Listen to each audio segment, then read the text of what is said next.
పూర్తి వివరాలకు చదవండి రేపటి అక్షర శిల్పం దినపత్రికలో. ఎప్పటికీ యుద్ధం ఆగేను సామి. హర్ముజ్ జలసంధిపై నియంత్రణ వివాదం. తేల్చని ఇరాన్, తేలకుండా ఉండదంటున్న అమెరికా. రెండు దేశాలు పట్టిందే పట్టు అంటున్న వైనం. హర్ముజ్ జలసంధిలో రాత్రంతా ఇరాన్ దళాలతో కాల్పుల మార్పిడి జరిగిన తర్వాత ఇరాన్ చమురు ట్యాంకర్లపై అమెరికా దళాలు కాల్పులు జరిపి వాటిని పనికి రాకుండా చేశాయి. ఇదే సమయంలో యునైటెడ్ అరబ్ ఎమిరేట్స్పై మరోసారి ఇరాన్ క్షిపణులు, డ్రోన్ల దాడి జరిగినట్లు ఆ దేశ రక్షణ శాఖ తెలిపింది. నెల రోజుల కిందట అమల్లోకి వచ్చిన యుద్ధ విరమణపై ఈ ఘటనలు మరిన్ని సందేహాలు రేకెత్తించాయి. యుద్ధానికి ముగింపు పలకడం, జలసంధిని తిరిగి తెరవడం, ఇరాన్ అణు కార్యక్రమాన్ని వెనక్కి తీసుకోవడం వంటి అంశాలపై తాజా ప్రతిపాదనలకు ఇరాన్ సమాధానం కోసం అమెరికా ఎదురుచూస్తుంది. అమెరికా విదేశాంగ మంత్రి మార్కో రూబియో ఈరోజే ఇరాన్ నుంచి ఒక గంభీర ప్రతిపాదన వస్తుందని ఆశిస్తున్నానని అన్నారు.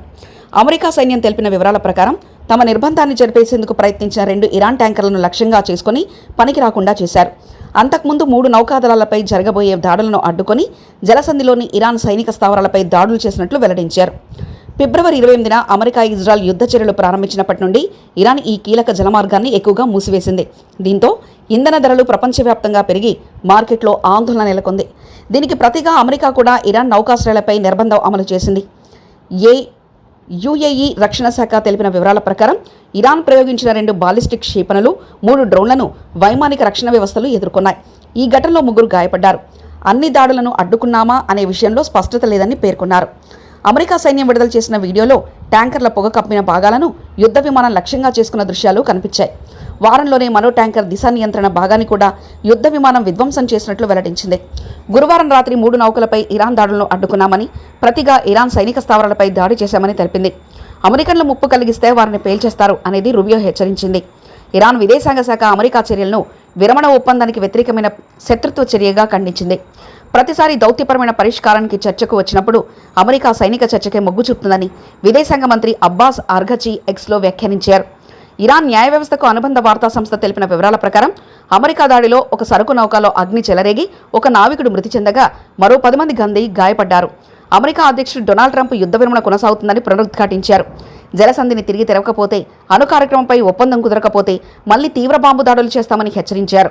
పాకిస్తాన్ ప్రధాని షహబాజ్ షరీఫ్ యుద్ధ విరమణ పొడిగింపుకు, శాంతి ఒప్పందానికి తమ దేశం అమెరికా ఇరాన్తో నిరంతరం సంప్రదింపులు కొనసాగిస్తుందన్నారు.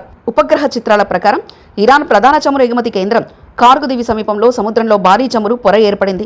ఈ పొర సుమారు 71 చదరపు కిలోమీటర్ల విస్తీర్ణంలో వ్యాపించినట్లు సముద్ర సమాచార సంస్థ తెలిపింది. సుమారు 80,000 బ్యారెళ్ల చమురు లీక్ అయి ఉండవచ్చని అంచనా. లీకు కారణం యాంత్రిక లోపమా, వైమానిక దాడా అనేది స్పష్టంగా తెలియడం లేదు. యుద్ధ పరిస్థితుల కారణంగా శుభ్రపరిచే చర్యలు చేపట్టడం కష్టమని నిపుణులు పేర్కొన్నారు. గ్రీన్ పీస్ జర్మనీకి చెందిన నిపుణురాలు నీనా నోయల్ చమురు పొర క్రమంగా చెదిరిపోతున్నట్లు ప్రాథమిక అంచనాలు చెప్తున్నాయని తెలిపారు. గాలులు, అలల దిశను పట్టి కొన్ని సముద్ర జీవచరాలకు ముప్పు ఉండవచ్చని అంటున్నారు.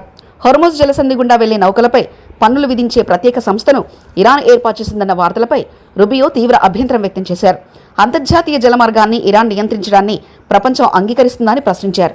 వందలాది వాణిజ్య నౌకలు పర్షియన్ గల్ఫ్లోనే నిలిచిపోయాయి. చైనా సిబ్బంది ఉన్న ఒక్క చమురు ట్యాంకుపై కూడా దాడి జరిగినట్లు సమాచారం. దక్షిణ కొరియా తీరానికి 1 మిలియన్ బారెల నుంచి ముడి చమురు తీసుకెళ్లిన ట్యాంకర్ చేరింది.